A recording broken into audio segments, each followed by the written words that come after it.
also the day after the ayahuasca experience. What a freaking night. It was absolutely crazy, magical, timeless, fully embodied bliss for 7 hours. I could even call it like an energetic orgasm for 7 hours, and it was, oh my god. I visited some people that needed healing. So let's start at the beginning. I keep going off into it all. Let's start at the beginning. So when I first landed into the space after drinking the ayahuasca, took about half an hour for it to kick in, and then it took me back to a memory of me having a panic attack that hadn't been processed and hadn't been expressed. So I took my breath to that space and I allowed it to let go of me. I moved on from that pretty quickly, really quickly. I was sitting next to a lady who was purging, and she was really in a painful state. I could see it, I could feel it, and she was right next to me, and we had this fire in the middle, and my first instinct was to run away from this woman because it's going to be too much. She might hurt me, I feel unsafe. All of those things were coming up. And then in my head, I had to sit with my thoughts, sit with my peace, and find my peace actually next to this woman. So she let out a massive scream, and I felt like she was screaming for me. It was coming from her, but it was actually my scream. And then I just stayed in meditation, breathing, staying in my body, bringing peace into my body. And it gave me the realization that we can be in pain, but we can be in pleasure and peace at the same time. We can still be content and still express our emotions and still go deep. We just have to flip between the two. We are both there. They are both us. And this was so freaking powerful for me. It was so powerful for the lady as well, because I told her this morning and she was like, whoa, that was so cool. So I was like, I felt like she was me and I was her. And we were the same person. The pain and the peace, the pain and the peace and the pleasure, all riding through. It was beautiful.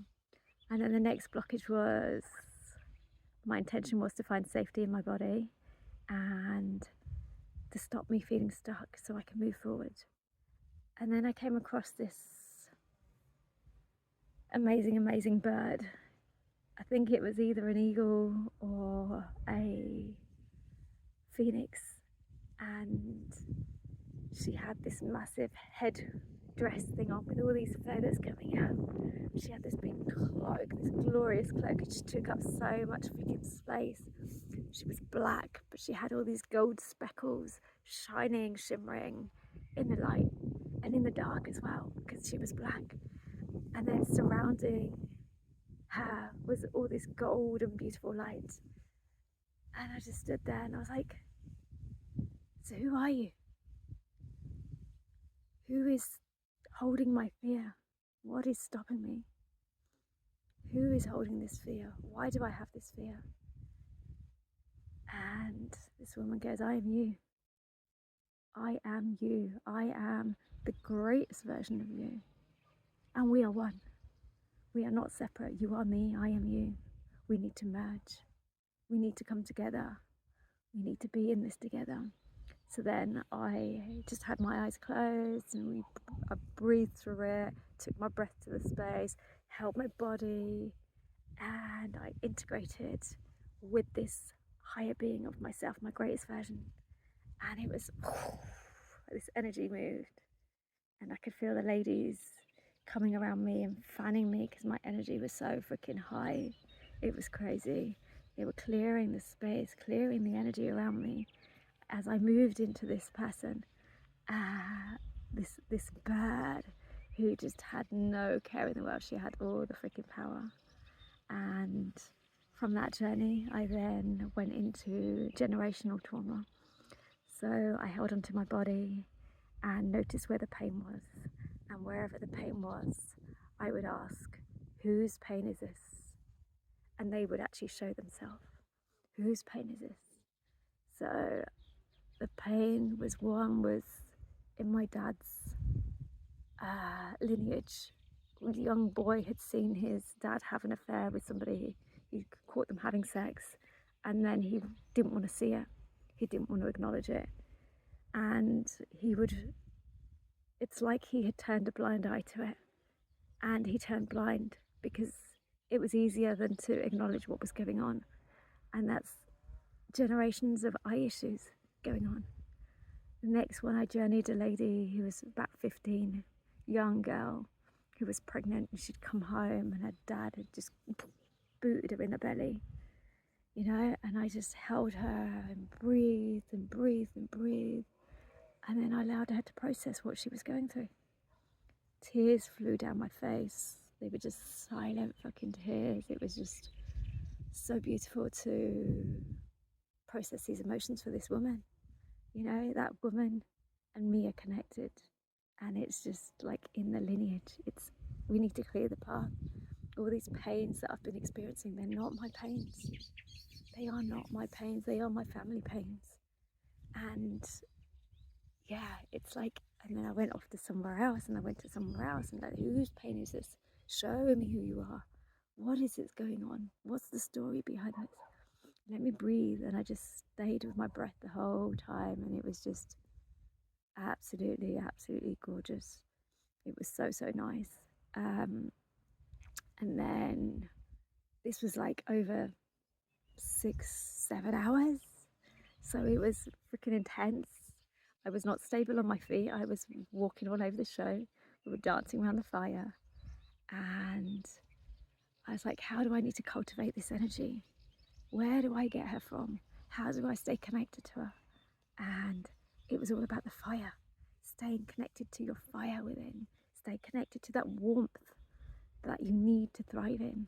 You know, the crackle of the fire, the heat, the smoke, burning things up and bringing things down. You know, roaring when you need to roar, simmering when you need to simmer.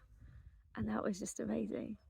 And then the Kundalini energy started rising. My body shaked and shaked and shaked and shaked and shaked.